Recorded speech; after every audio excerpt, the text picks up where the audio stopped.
And actually, in the interest of time, to get us started at 9, I'm going to go ahead and get started with introductions this morning, and that way we can start our webinar at 9 o'clock. So I'm going to start. My name is Nina Davis, if we have not already met. I'm Director of Member Services at MASSP. Again, super thrilled to be here. I'm going to let my colleague introduce himself to you, and then I will get us started introducing our panel who will talk later on during this webinar. Good morning, everyone. Bob Kefgen, the Associate Director of Government Relations for MASSP.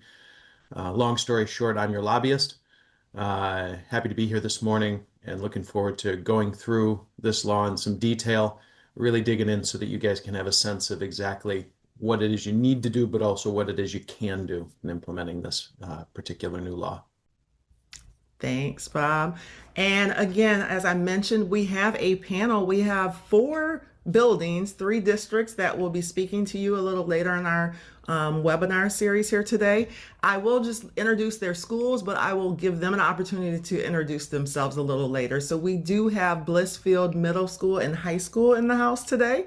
We have Fenton High School with us today, as well as Maple Street Magnet School for the Arts from Kalamazoo. So again, you will hear from that panel and their experiences with their policies in their buildings a little later, but I'm going to go ahead and get us kicked off this morning. So I do want to welcome you all and thank you for being here today. This session is really about leadership thinking. It's not just compliance, not just policy, but how this moment invites us to think differently about student engagement and presence. So before we dive in, if you haven't already introduced yourself, we just want to make sure we know who's here today. So in the chat, if you could again put your name, that would be great. And before we start, a couple quick housekeeping notes. Please use the Q&A feature for questions that you'd like us to address. You can also upvote questions if you're especially interested in hearing ones that your colleagues have already mentioned. Use the chat to share ideas, reactions, and reflections. And just a reminder that today's slide deck and recording will be shared afterwards. All right, so we are going to, with that, get started. And I just want to anchor us in this framing. This conversation is not just about enforcing a rule. It's about designing environments where students choose presence over distraction. That's a very different lens. So as you read this, I want you to think about your own reaction. What resonates with you? What challenges you a bit? Feel free to drop a quick thought into the chat.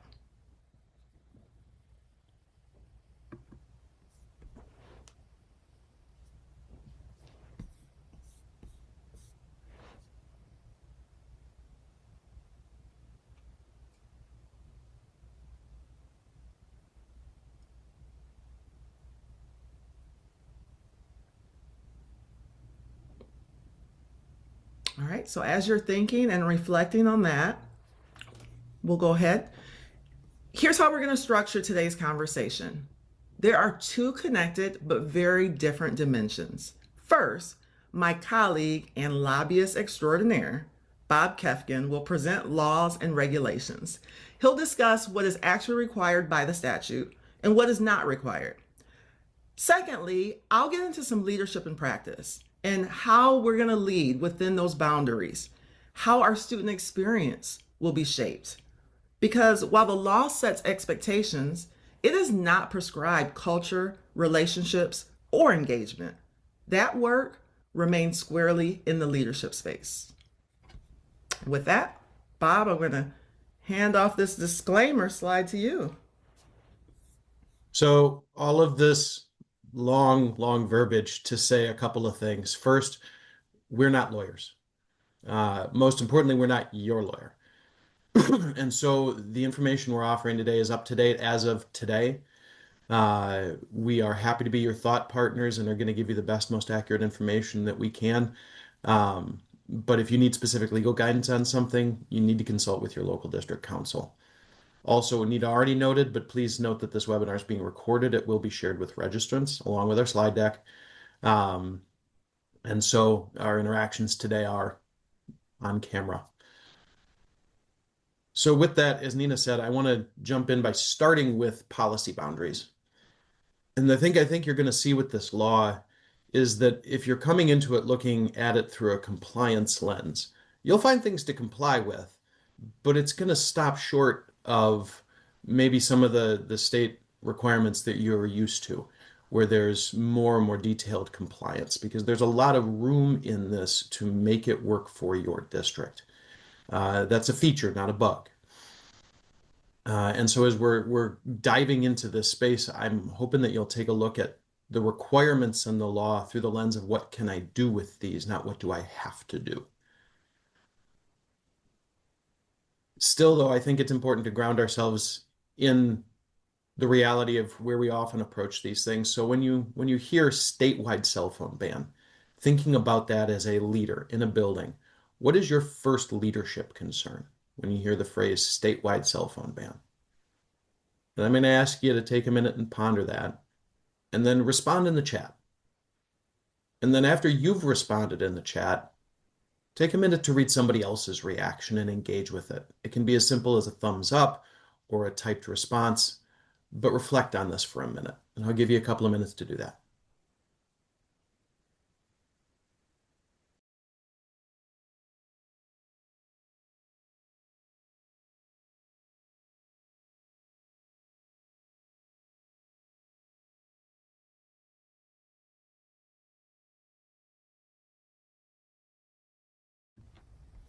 Bob, I'm seeing comments that the volume is low.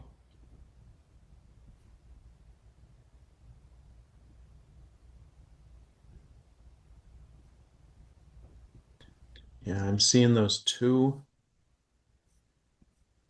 And I mean, I think we've tested a little bit on our end. Um, I will take a look at our audio settings and see if there's anything. Okay, I see people saying it's good, so it might Okay, be. might be local audio settings.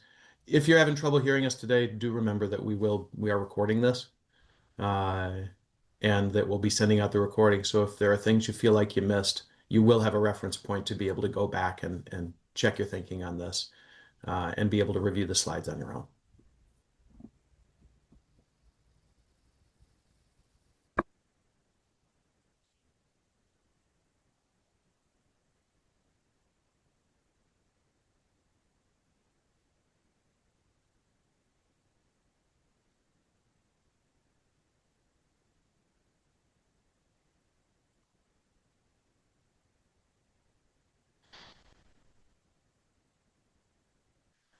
All right. So I'm going to start with the essentials of this. I'm seeing in the chat a couple of consistent pieces here. One of them, ironically, is consistency. Another is challenges with enforcement. Um, and so I'll make sure that I'm talking about those as we go through today, because I think those are both um, important points that are somewhat addressed in the law, but also somewhat not. So at a core level, this new law takes effect next school year. So not this school year. You've got a nice long ramp into next school year to put a policy in effect that is compliant with this law, but also to think about how to thoughtfully put in place a policy that's going to work for you and work for your district and your building. This isn't just going to be a policy in your student handbook. Your local school board is going to have to adopt by vote a board policy. Now, so often when boards do this work, they take a pre-written policy from attorneys, like at Troon Law Firm, or they take it from Neola, which is a national policy development firm, and they just copy and paste into their policy. But you guys are on the front end of this. And so you're in a position where if you're engaging in this early, you're engaging with your community, with your students, with your board, you can help shape that policy in a way that strengthens your implementation rather than waiting to be handed policy by your board or by central office and then having to figure out how to make that work. So I think this is a very good time to be engaged in this process and to think about it, but do know that your board will have to adopt a policy on this. So you need to think about what that's going to look like and how you're going to be involved. That policy is going to have to prohibit wireless device use during instructional time, K-12. At a minimum, it will have to do that, and it will have to provide some certain specific exemptions that are listed in the law. Your local rules can be more stringent than state policy. So if you already have a district-wide cell phone ban or a bell-to-bell ban, you can keep that. Nothing says you can't keep that. It's a minimum, it's a floor, not a ceiling. The best comparison I can give you that I think resonates with secondary principles is the merit curriculum. The merit curriculum says you must have at least this, but that doesn't mean you can't have local graduation requirements that go above and beyond. Very similar here. You're also going to have to update your emergency operations plan. Note that those plans are not just written plans, they're board approved plans. So again, you're going to need to think ahead about what goes in there and how you're going to address that with your board. But we'll talk through each of these. So the policy that your board's going to have to adopt is going to have 3 components. The law says that it has to prohibit student wireless device use on school grounds during instructional time. Those definitions for those terms matter, and we're going to walk through each of them in a little bit. The policy, the board policy, has to provide details regarding enforcement mechanisms. And I'll talk about that a little bit more, but that doesn't necessarily mean that you're writing right in the policy what happens if a kid brings a cell phone to school. This was a political negotiation, not necessarily something we think is going to tie your hands. And it'll have to provide exemptions. And we'll walk through all of those exemptions. I'm going to walk through each of these because each of these 3 items requires a little bit more explanation, but I'm going to take them a little bit out of order. I'm going to hit the enforcement first, then the exemptions, and come to the definitions at the end because I think that's where this wraps up. So to clarify on enforcement, this statute respects discretion, administrator discretion, district discretion where it comes to enforcement. There's nothing in the law that prescribes what your policy on enforcement has to look like, and there's nothing in the law that prescribes penalties. And if you were hoping for that, or you were hoping that you could point to a state law that said, see, nope, yeah, we have to do it this way with penalties, that's not this. Again, Nina's framing at the beginning, how do we engage students? How do we make them want to be in the classroom? How do we get them to engage in learning?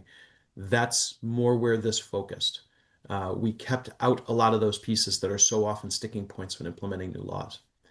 The policy could very simply say, we're going to, as a district, enforce this policy per our student handbook, and then leave it to the student handbook or leave it to administrator discretion how that enforcement's going to look.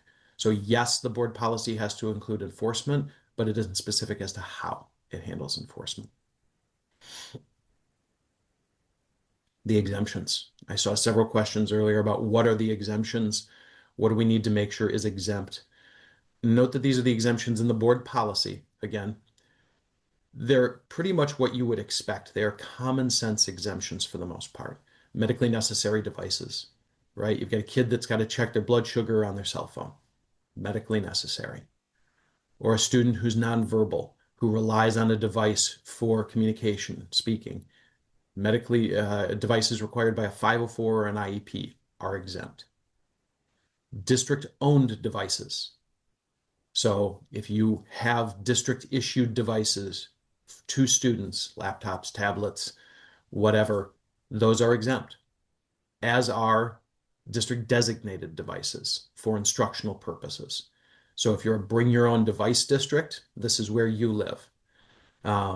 If you're using those devices for instructional purposes, you don't have to worry about this. There's not going to be a conflict there with continuing to use those devices for instructional purposes. Similarly, there is a specific carve-out for lesson-specific device use at the sole discretion of a teacher. So that teacher doesn't have to come to the district and ask for permission. There is a carve-out in there that they can say, yes, these devices are being used for instructional purposes in a lesson-specific way. So to this end, this is a conversation you need to have because it's going to end up in your policy. And so you need to make sure that you're having that conversation ahead of time with your staff about what the expectations on this are, what it looks like, what does lesson specific mean, and where are the reasonable boundaries that we're all going to agree to. Because I saw it several times in the chat earlier, consistency is going to matter on this, not just within your building, right? Consistency between buildings in your district, consistency between districts in your region, because we all know that parents and students compare districts. And so you can use your regional meetings, your league meetings as an opportunity to have some of these conversations. How are you handling this? And ensure some level of consistency. But for the purposes here, again, make sure you're talking with your teachers. What does that lesson specific use look like? And then emergencies. This was in response to the concerns raised by folks about what if there's something that happens in my child's building and how do I get a hold of my kid? And so the response was to push it to the emergency operations plan, and we'll walk through exactly what that looks like. But I want to start with some definitions, because definitions in this law matter, because they're both the place where we find the hardest guardrails, but also the most discretion. Wireless communication device is basically anything that can connect to the internet. So we think about this as a statewide cell phone ban. Cell phones are certainly the biggest wireless communication device that we deal with, but they're not the only one.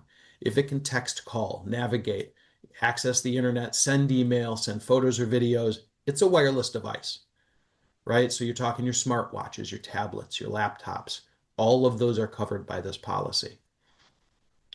And so that may sound big and scary, right? Wireless devices. They've exempted something called basic telephones. I'll talk about that in a second, but I don't think it's as big a deal as it sounds like. And then school grounds is defined broadly. Buildings, fields, and property used for instruction or school-sponsored activities. That's kind of everywhere, or it can be. What's not defined in this matters just as much. Instructional time is not defined, so you have to ban wireless devices on school grounds during instructional time. And so the question you need to ask locally is, when is instructional time? You could look at the pupil accounting manual, which provides a definition of what we call instructional time for the purposes of claiming FTEs. That's a pretty broad definition. It includes things like passing time, lunch time, some travel time. You could go there, or you could say instructional time is during class time. Between the start bell and end bell of a class period is how we're going to define instructional time. How you define that defines how broadly and deeply you're enforcing some of the restrictions in this law. This is a huge point of discretion. It is one of the pieces that allows you to make this law work for you. And so I urge you strongly to think ahead about how are we going to define instructional time and be consistent on that and know what you're getting yourself into. I said there's an exemption with basic telephones. There was a thought that, well, what about flip phones? What about like a flip burner phone? Could we just, if a parent wants to do that, can they just use that and then the kid can carry it around? So they carved out in the legislation this concept of basic telephones. And they said, well, the wireless device exemption doesn't apply to these basic telephones if all they can do is call. And they don't do any third-party apps like the flip phone my 75-year-old parents still have that, because they refuse to get a smartphone. That's what they had in mind with this. And so the way they did this was to carve it out of the law. They said they exempted it from the definition of wireless device. I'm not sure what their intent was in doing that, but the letter of the law means that the exemption of basic telephones pushes them outside this law entirely. You can do whatever you want with basic telephones. They are not governed by this law. So you could ban them entirely. No basic telephones. You could include them in your existing policy for wireless devices. You could just say, sure, yeah, bring your flip phones to school. All of you can look like my 75-year-old parents. That's not very cool, but go for it. My strong recommendation is you just include them in your policy. And so when you're passing your board policy, have your board policy say, hey, this policy applies to wireless devices and basic telephones. For EOPs, your district must ensure that your EOP has a protocol, and this is the exact verbiage out of the statute, protocol for when and how pupils are permitted to use wireless communication devices during an emergency. The requirement is clarity, not access. You don't have to give them back their phones. All you have to have in your EOP is something that says, this is what we're going to do with them. It could simply say, no cell phones during emergencies. We want you paying attention to the teachers and other building leaders that are trying to keep you safe. That's totally cool. It's a requirement to think ahead about it. What this law doesn't do is just as important as what it does. It sets a baseline, not a ceiling. It doesn't mandate those rigid or punitive discipline structures that might get in the way. It doesn't prescribe enforcement language or require districts to lower their existing restrictions or mandate device access during emergencies. I said it before, I'll say it again. What it really doesn't do is it doesn't do any of those things we usually see in a state law like this that end up being those problematic detail points that everybody's asking about. It really does give you leverage and flexibility. With that, though, it provide and by providing a baseline, it also reduces negotiation and ambiguity, and it provides you with leverage and a shared external standard. It's no longer, are we going to do this? It's how are we going to do this? It's a tool. It's not a destination. It's guardrails, not handcuffs. And so Archimedes said, give me a lever long enough and a fulcrum on which to place it, and I shall move the world. This is a lever and something of a fulcrum. And so the leadership challenge coming out of this is, and I frequently hear from principals, give me tools, let me educate. This is a tool, it's a lever. And so the statute answers, what do you have to do? What must you restrict? But as a leader, a building leader, you have to answer, what are you intentionally going to design in the place of the system you have now?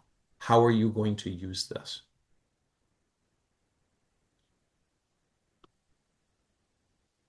And so I want to flip our framing now. And I'd like to ask you, what opportunity does this law create for your school? And what tension does it surface? I'm going to give you about 3 minutes. I'd like you to think about that, respond in the chat, and then once you've responded, again, reflect on something that somebody else has shared and react to that, right? A thumbs up or a heart or replying. I see a hand raised. I'm going to check the chat when I finish narrating here, and I'll look through the Q&A. So if you can type a question in the Q&A, I'd be happy to do that. But I don't want to break our flow right now. I want to make sure our panelists have plenty of time. So if there's time at the end, Nina and I both agreed before we got on today that we were going to stick around for as many questions as people have at the end. So I'd be happy to get to you then.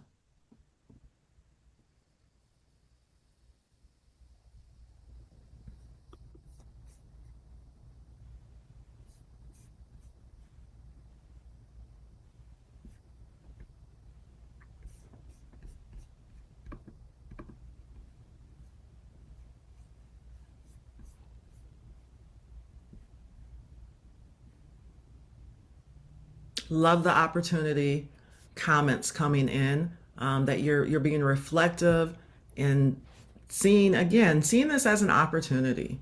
If you want to go ahead and switch slides there for me, Bob, because as we shift forward, we're going to move from policy structures into something more foundational, clarifying the learning we are protecting. So again, I'm going to say that again, clarifying the learning we are protecting. This is where the conversation moves from rules to student needs and engagement. Go ahead. Thank you. So we're going to start to reframe the challenge, and this will be our critical anchor.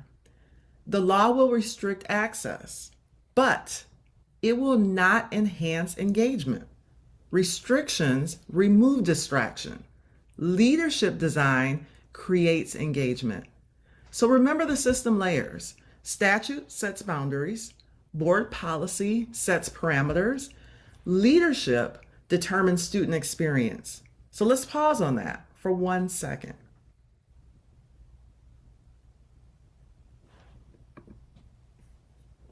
Okay, next we are going to ground this in some student behavior. So we've launched a Slido here, and you may participate by either scanning the QR code or using the actual Slido QR and typing the code in. Once in, you'll be asked to reflect on the following question. When students choose their phones, what need might be getting met? Is it connection, control, escape, stimulation, belonging?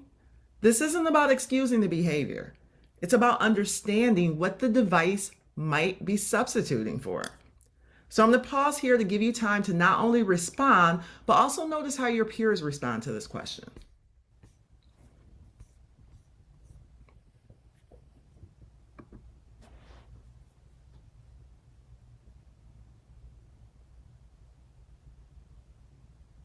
I'd like you to notice how the answers are bouncing, back and forth. There's not one correct answer here.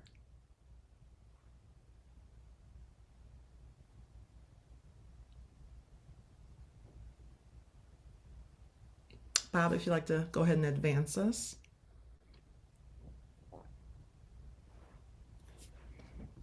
So at this point, I'd like to introduce our panelists who bring real lived experiences from their schools in implementing device policies pre-legislation. So our friends on this panel have done the pre-work of policy implementation, and while they may do additional work to make sure they're aligned properly with the new legislation, they are a bit ahead of the curve.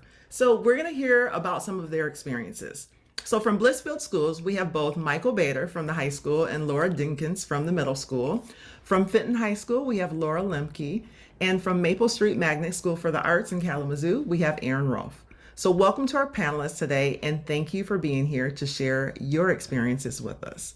So for our participants, as you listen to the panel, I'd like you to consider these reflection lenses.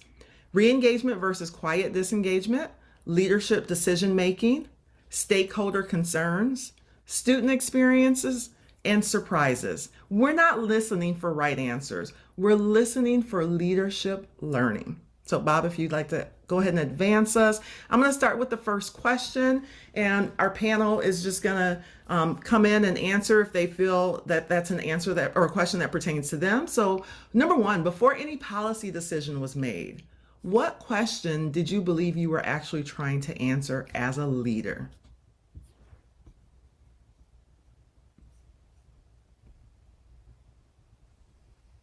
I can go ahead and speak to that if you'd like. Okay, thanks, Aaron. Sure. Well, we started our trip down no cell phones about 4 years ago. And the biggest questions that we had to ask were, how were we going to support the instructional time? And how could we support teachers in doing that? We already had a no cell phone policy. It fell under the no electronic devices, but it simply wasn't being upheld. Teachers were doing their own thing in the classroom. Some teachers would allow cell phones for things like Kahoot or some other instructional reasoning. But all it did was create an atmosphere where students were having to learn and navigate 6 different teachers' classrooms. And what we wanted to do was take that battle away from the classroom teachers and provide a structure so that we could eliminate the back and forth between students and teachers and just provide the consistency that everybody is talking about in the chat. So we've eliminated those barriers. We've taken that load off of the teachers, and it's really worked well for us. Absolutely. Thank you for that. So, and that kind of leads to question number 2. What concerns from staff, students, and constituents helped sharpen your thinking, even if you didn't ultimately agree with them? I would echo what Aaron had to say. We started this process about 4 years ago also, and it was a request really from the teachers to have some consistency because they felt like they were trying to help the kids navigate through all this stuff, but it was different for every classroom. And then, as you can imagine, with middle school students, maybe some drama would come from the electronic uses, especially at lunchtime. So we had concerns that we would get some pushback from parents, and we had some concerns about the consistency of the implementation, but truly the staff has bought in and the parents did not give us any pushback. Actually, a lot of parents said thank you. So we didn't have any problems there. Okay. Well said. Okay. Question number 3. What leadership decisions mattered most after the policy was in place?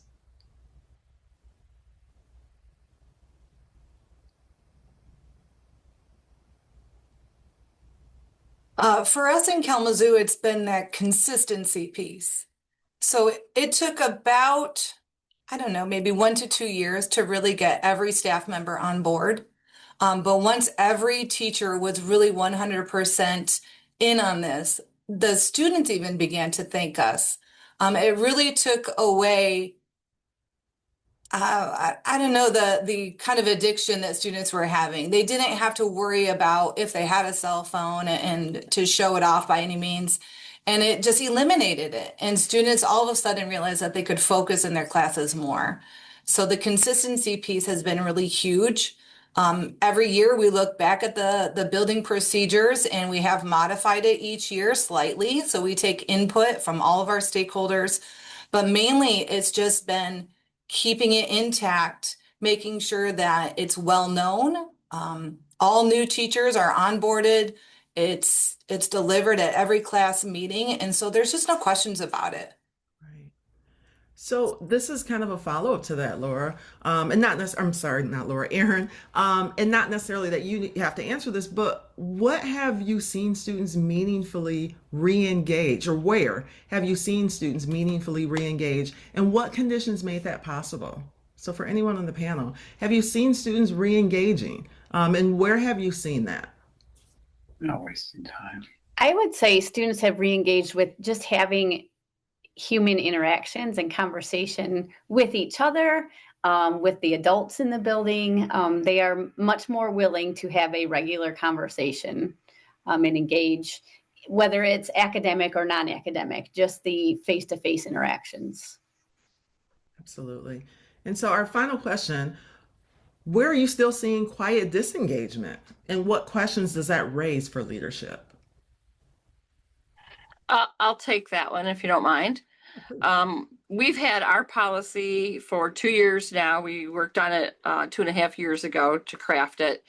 Where we're still seeing quiet disengagement is at passing time. It's very hard to be in every hallway and monitor that, and you're relying on teachers to step out in the hallway and help, and there's inconsistency there. We're also seeing it with really shy kids at lunchtime. It's still very much a security blanket kind of thing for them. When they are struggling to interact with kids, they can sit at a table and flip through their phone. That's one of the times that we do allow kids to use their phones is at lunch.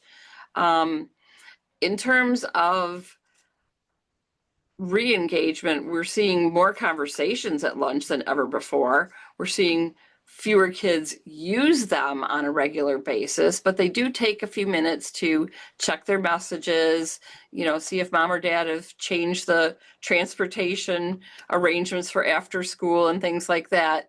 But I see a lot more kids engaging in conversations in the hallways and at lunchtime. Does that increase to a volume and sound? Are you all seeing more sound in passing time in the cafeterias? I would say the cafeteria for sure, because at the middle school, we don't allow them to use their phones in the cafeteria, but we just give them some nice little reminders about the volume level. Right, absolutely. So is there anything additionally that you would like to share with our audience that you didn't have an opportunity to share? Anyone from the panel? It was kind of brought up, I believe, but for the middle school, we agree. We don't have cell phones or any wireless device, including Bluetooth headphones, from the moment students walk in the building until the final bell rings. So our students aren't allowed to use their cell phone during passing times or at lunch. And that's worked out really well for us. That's a difference in KPS, though. The high schools do allow the phones during the non-instructional times. So they are allowed during passing times and lunch. But for the middle school, it's really benefited us. We're also an urban school district. So if kind of speaking to the urban schools here, we've had a lot less issues with posting of inappropriate things like fights on the internet, Snapchat things, and it's really decreased the drama. just because of that. And it was a big moment when we did have a fight and there was no one there to record it. And so that was kind of a milestone for an urban school. Right, any other final thoughts?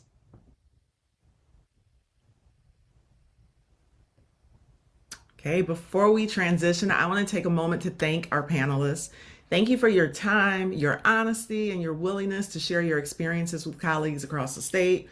What you've modeled today is real leadership, not waiting to be told what to do, but recognizing emerging needs, making sense of complexity, and stepping into the work. Your reflections remind us that this journey is just not about devices or policies, but about designing stronger engagement opportunities and more meaningful student experiences. So we truly appreciate you for contributing to our conversation today. All right, and if you want to advance us ahead, please. So as we look ahead, we want to acknowledge something important. This work extends well beyond simply writing or revising the cell phone policy. Policies create boundaries, leadership creates culture. And for many schools, the deeper challenge will be navigating the cultural shift that follows implementation. So that includes shifting from control to presence, moving beyond the enforcement reflex, building shared vision and staff consensus, strengthening classroom engagement practices. And to support schools through this transition, MASSP will be offering regional workshops designed specifically around leadership implementation. These sessions are built to help school teams think through not just compliance, but culture, consistency, and student experience. So at this point, we're going to launch a quick poll. We just love to get a sense of interest in attending one of these regional leadership workshops. So if this is something that would be valuable to you or your team, please let us know. It'll just help us to better craft these and know what the needs are around the state.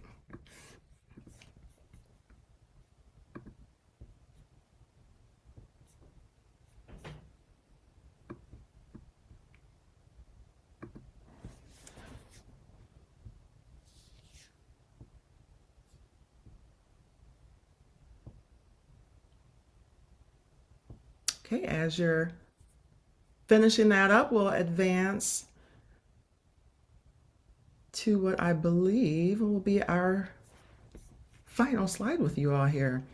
So as we begin to wrap up our thinking together, we've explored the idea that phones may be a symptom rather than the central issue. So let's return to that lens one final time. If phones are a symptom, not the problem, what does that suggest about the leadership work ahead? So there's a QR here. It's on a Padlet will open up, or you can type in the bit.ly link. On the Padlet, you'll see 3 reflection prompts. Leadership work ahead. What must leadership intentionally design? Questions we need to ask. What questions should your leadership team wrestle with? And what this reveals. If phones are a symptom, what deeper issue may be exposed? So for today, we're going to ask you to please select one of those prompts and share a reflection. But just as importantly, while you're only responding to one today, we strongly encourage you to take the other questions back to your leadership team or school community. These are exactly the kinds of conversations principals should be actively engaged in as districts and boards begin shaping policy decisions. This is an opportunity to be in front of the work, to help influence the thinking, and to ensure that your voice is a part of the conversation, rather than reacting after decisions are already made for you. There's no right answer. This is more so about surfacing leadership insight. Are you able to launch that Padlet? Or? I will launch the pad. I just wanted to note I have also put the link to the Padlet in the chat. So as I move over to the Padlet slide and you're losing the bit.ly there, it's in the chat and you can grab it there. And just also to remind folks as we move into the Padlet that Nina and I are going to be sticking around at the end of this. So if you have lingering questions, I'm working my way through the chat now. I've answered a couple of questions in the Q&A. I'm going to keep doing that, but I'll also be here at the end If anybody has further questions or just wants to come off mute and ask them, we can have that conversation.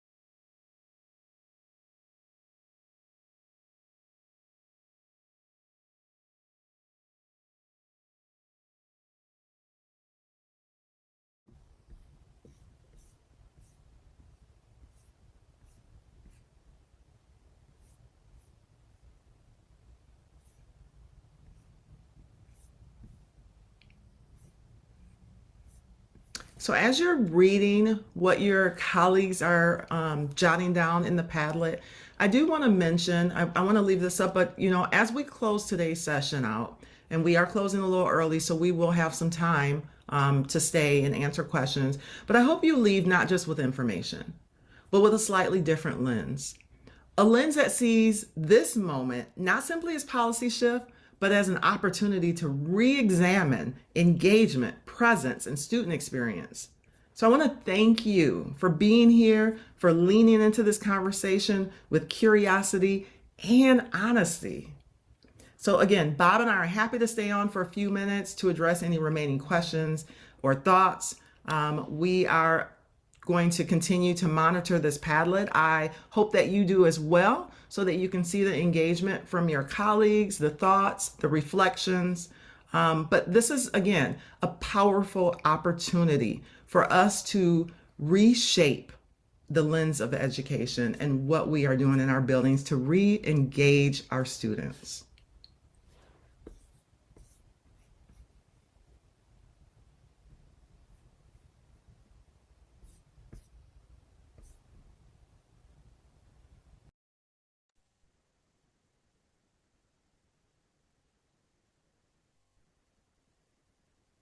And Nina, our panelists, I guess I should ask them, are you guys able to stay on for just a minute at the end? I see a couple of questions in the chat about things that you guys would be dealing with. Yeah, we can stay on for a little bit. I can as well.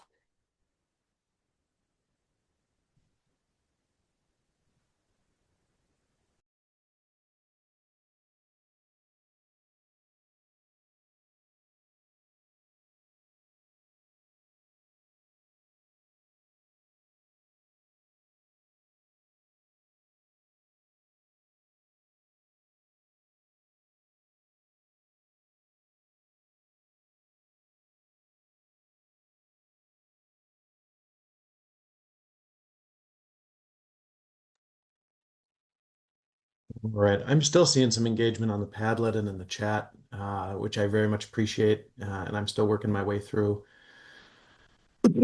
But I did answer a couple of questions in the Q&A, and I just saw another one pop up.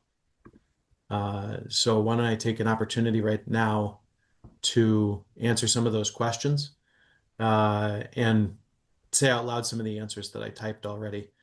One in particular I think is worth addressing because it's kind of the elephant in the room here, right? I saw both in the Q&A and in the chat comments to the effect of this can't just be schools, right? This is a bigger issue with device addiction.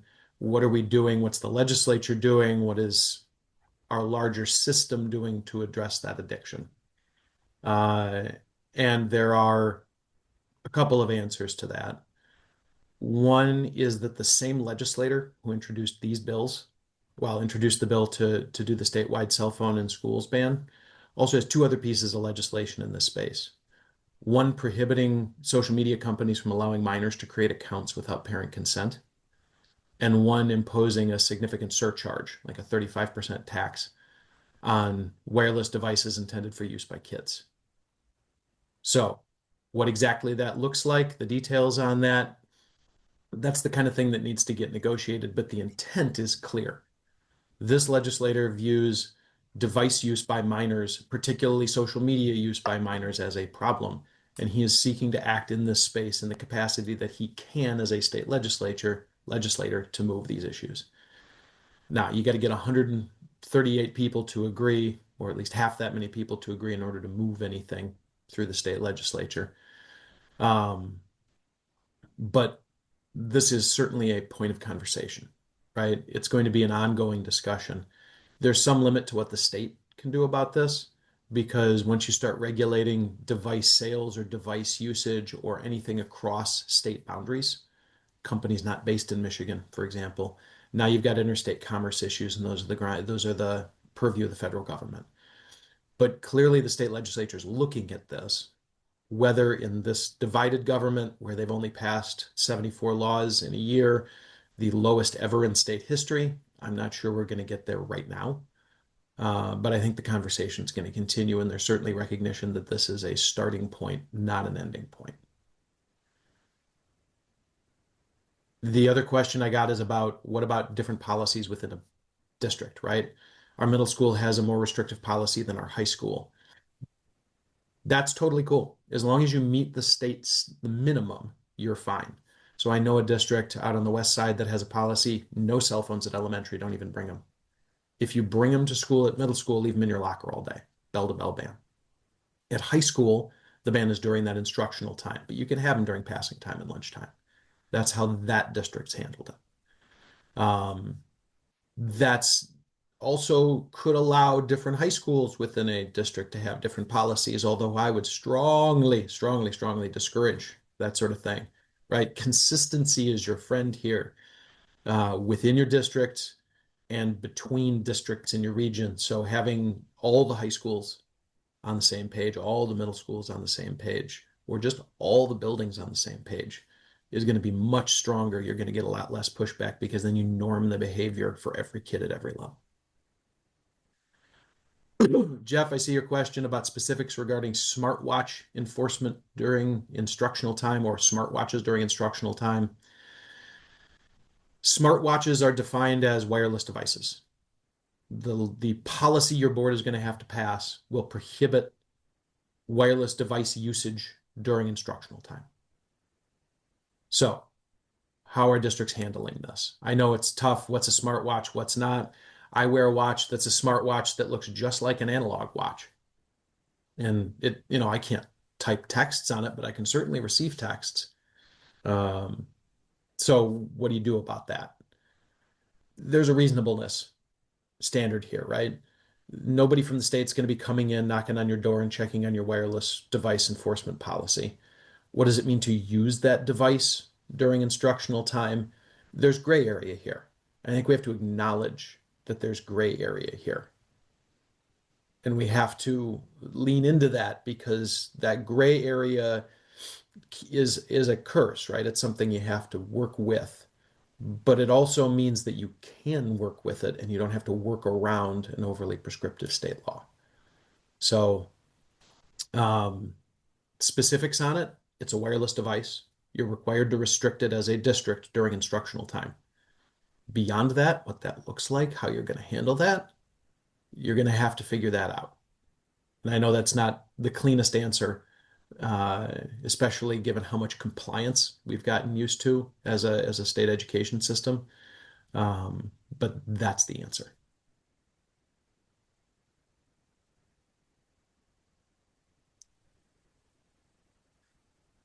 Nina, I saw a question in the chat. It was, I think, directed at the panelists. You guys already talked about lunch, right?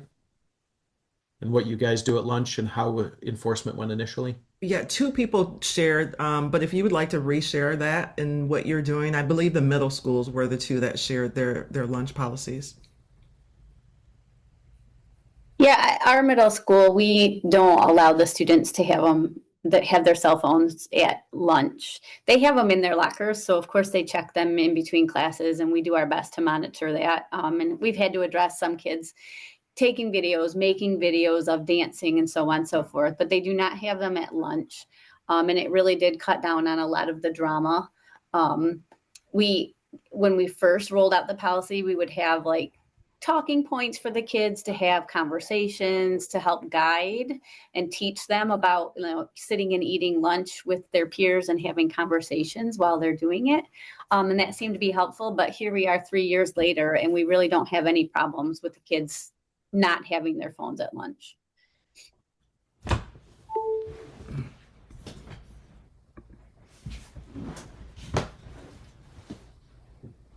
When we started our policy 2 years ago, we knew that there was going to be some students and parents that weren't happy.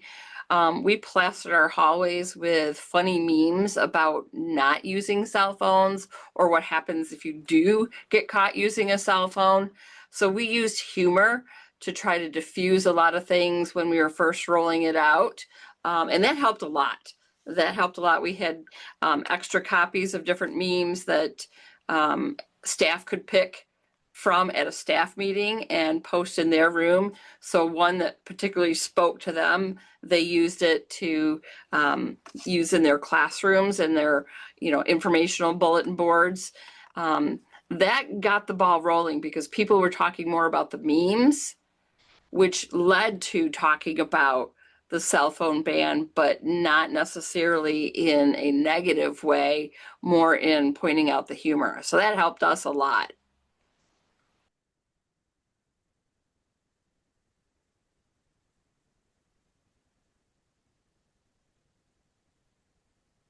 I'm going to jump in with another question here. It's, can you ban students from carrying their cell phones during the day? Yeah, absolutely. You can be as restrictive as you want. You can say you can't bring your cell phone to school, period. Go ahead. Go for it. More power to you. Again, you can go above the state standard, well above the state standard on this. You just can't go below.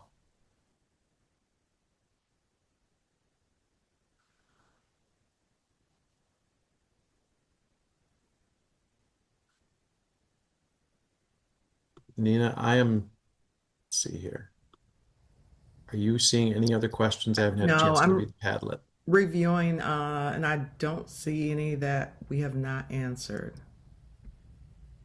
So there is one that we haven't discussed that I want to ask the panel about specifically, which is, what have you guys done around digital wellness and digital literacy to create the capacity for your students to learn responsible device use? Part of that, right, is creating space from the device, taking the device away. Have you successfully engaged students in building capacity to stay away from the device and learning to use it responsibly? I could speak a little bit to that. It's part of our curriculum with our Tech Smart classes. And so if you think like a computer apps class, and we've kind of morphed it into a Tech Smart area now.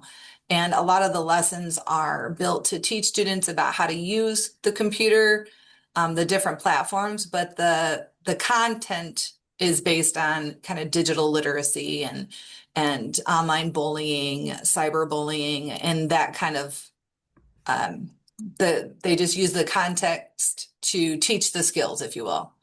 And so that's part of it. Our social studies classes have also taught a lot about digital literacy and how to see the difference between, biased, unbiased, et cetera.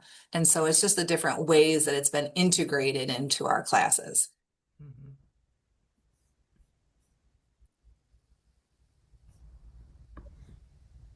Our middle school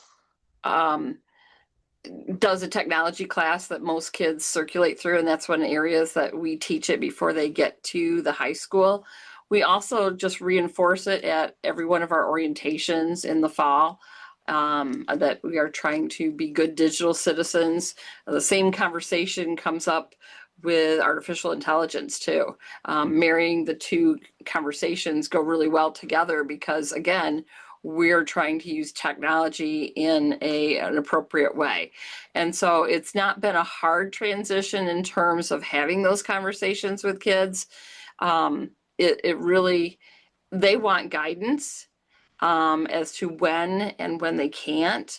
And there's always going to be, a few that push back, but most of them will follow the guidance. Cell phones used to be our number one referral, our top referral every year for a number of years. And it went from like 400 referrals a year, and we're a small school, to less than 25 a year now. It's been a dramatic difference. And, just flipping the script to we're going to be good digital citizens. There's appropriate time and place for using these devices.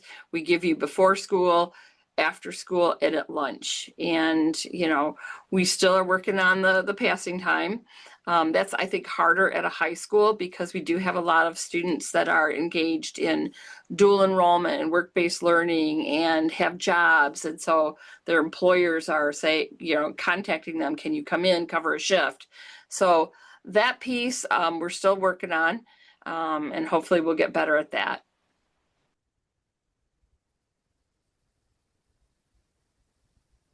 Aaron, I know you said you incorporated it as part of your technology class. Is there a particular curriculum you use? For example, I've used with my elementary age kids, Common Sense Media has a curriculum that's actually pretty powerful that I've used as a parent. Is there something in particular you use, or did you guys build something locally? We don't use that same one. Zello is part of the curriculum.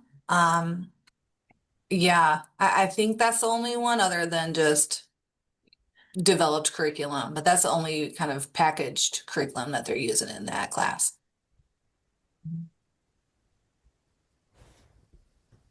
I'm not sure if we're supposed to put this on there, but if anybody wants us to, do you want us to provide our email address in case anyone else has questions, like if they wanted to see what our procedures looked like or anything like that? If you're You get- comfortable in doing so, absolutely. Okay. Comfortable with that? And if you put it in the chat, we could also include it with the follow-up email when we send Okay. folks the recording. And Yeah, I'll do that. Thank you. Thank you.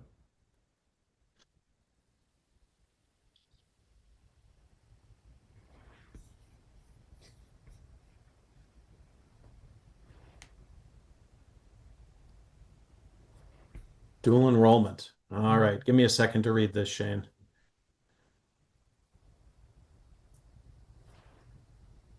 I think let's start this one with the panelists. Do you guys have dual enrollment students who come and go during the day, and how do you manage cell phones with students who are coming and going with dual enrollment? I don't know that that's so much a problem with the law. I think that's probably manageable within the flexibility the law gives, but how are you guys handling it as building administrators? We don't, we have, I'm at the high school, we have several dual enrollment students and I wouldn't really be worried about that. I mean, I don't know off the top of my head, I couldn't identify however many there are, 40 or whatever, but to me, that doesn't seem like that's an issue. Because they would need to, I mean, they would have their phones at times when other students would not. We actually have a similar situation with the computers because some of the universities that our students use, our Chromebooks aren't compatible with their program. So we allow them to use their personal devices, like a laptop for that here in the building if they need to. So. And Laura, you spoke to that a little bit in terms of students with different responsibilities working in various. Yeah, when our kids come back we have a centralized career tech center in our area. And so when they come back on campus for that time, they know once they enter the classroom, it's cell phone away. Same thing with our dual enrollment students. They have knowledge and the expectation that once they're in the building in an instructional area, cell phones are put away. That doesn't seem to be a problem for us. It really doesn't. So, Bob, I have a follow-up question on that for our CTE buildings.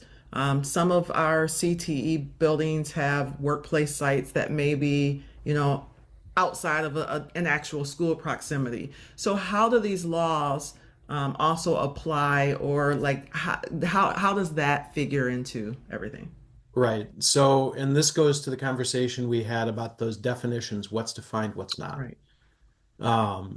These students are outside school grounds, like school grounds in terms of property owned by the school district.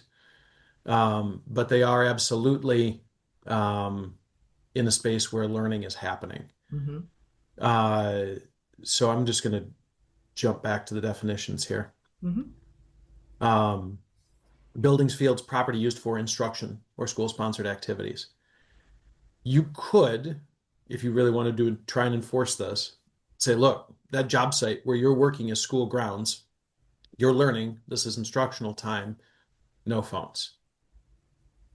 I think the question you really need to ask is, for the number of students you're dealing with in this circumstance, is that a policy decision you want to make? Is that worth it? Right? Is that, I think we talked about this a little bit with dual enrollment CTE, is the number of kids you're talking about really going to create that much of a disruption in your overall policy that it's a point you need to worry about ahead of time, or is it something you can deal with thoughtfully on an individual basis? This is where that administrator discretion and judgment comes in. Hey, Um, Can I comment on that? please.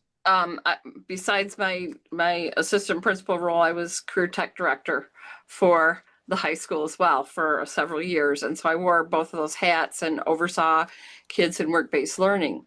And part of their evaluation, their quarterly evaluation on the job or at the work-based learning site, it speaks to, are they following rules and expectations of that their employer has. So it's built right in there. It shouldn't be a problem. If it is a problem, the employer's addressing it and getting calls back to the high school, to the career tech people, to then have that conversation with the student as well as the student's family. So it's really a case by case scenario. I don't think you have to worry about it as a blanket policy or statement. Right. I mean, also learning how to properly use a cell phone during your job is kind of a life skill. So unless you're a lobbyist, in which case you never learn to properly use your phone and you are always on your phone all the time.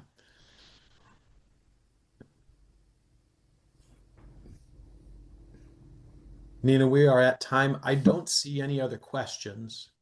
I don't So I'm going to do a last call for questions. I'm, again, happy to stay on as long as folks have things they want to talk about. But if we're at a place where everybody's feeling pretty good about it, we are at time and we can close it down. Absolutely. Well, I think we So can definitely let our one panel last call go. for alcohol. So finish your whiskey or beer.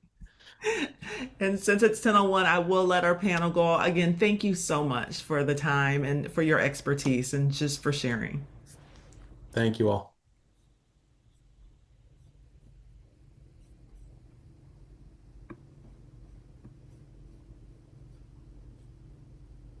All right. Going once, going twice. Well, with that then. Oh, wait. Oh, we got one. Something from Shane. Pouches. Laura, you're still on. Have you used pouches? No, we looked at the possibility of pouches and found that it's just too cost prohibitive for us for we would not get the bang for our buck. And I can share what I've heard anecdotally, but Nina, you've probably heard far more anecdotes than I have doing region meetings. What have you heard about pouches? I know some folks are using them successfully and others tried and abandoned. Yeah, the schools that I'm hearing are having better success are middle schools, over high schools. I will say, Shane, we do have a cell phone toolkit on our webpage, and there are some resources about different pouches companies. There's some research there, a lot of data. So that might be helpful for you. I could also connect you with a couple schools that we know are actually utilizing those so that you could get that information and speak to them directly. The pouches that our teachers do use are not like the zip your cell phone in the pouch and it can't access it throughout the day. But when they walk into a classroom, it's more like a calculator pouch. And that's where they have the kids put the phones.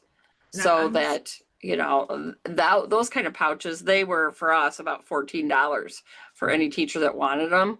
That was really easy to get for them, much less cumbersome to deal with that in every classroom than individual phone pouches. Shane, can you clarify? Are you talking? I'm assuming you're talking about like the Yonder pouches that lock the phones up individually.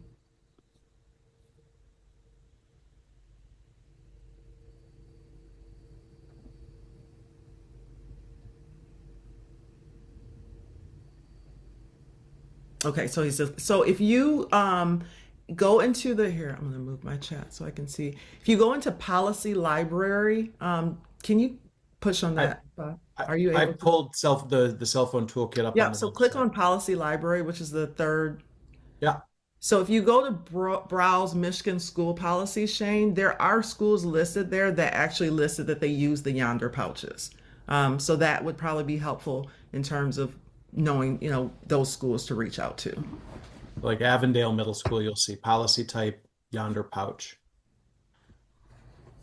Nina's really compiled a ton of resources here in the cell phone and technology policy toolkit. There isn't a way of doing this. If there was a way of doing this, I don't think you'd have seen 3 different panelists and a whole state law. We'd just all be doing it. So it's figuring out what's going to work for you and your district and your building and your community, and then leaning into that. Fortunately, now the state law gives you a backstop and a lever to kind of force that conversation with stakeholders and something to lean against to say, no, we have to do this. But if we went the full Monty and said everybody has to do this thing, we'd have probably more problems than we do now.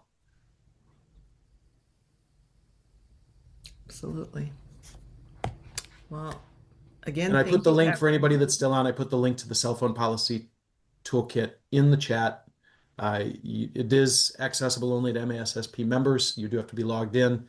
So make sure you find your MASSP login before you go check that out, but it is in the chat. Absolutely. And if you don't have that login and need that information, please reach out to me. I will make sure and leave my email address in the chat, and I can help you get that access. And I will put mine in the chat as well. And with that, we'd like to say thank you for everybody who joined us today.